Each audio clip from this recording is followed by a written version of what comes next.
Let me introduce how to use these two needle threaders. Let's start with this one. It can thread 1 to 6 strands of floss. Let me demonstrate. I've prepared 3 strands of floss and a medium-sized needle.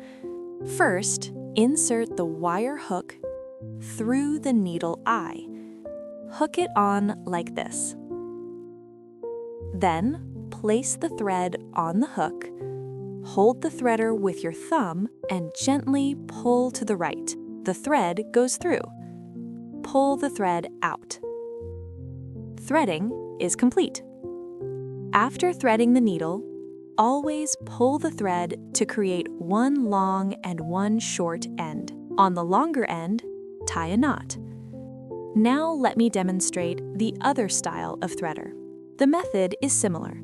Hold the threader in your right hand, needle in left.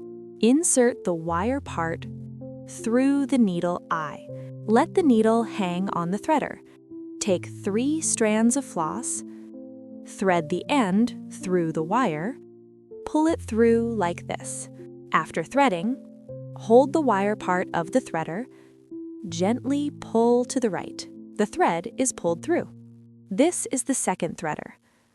After threading the needle, each time after threading, pull the thread to make one long and one short end, like this. Then tie a knot on the longer end. Our demonstration of 2 threaders is complete.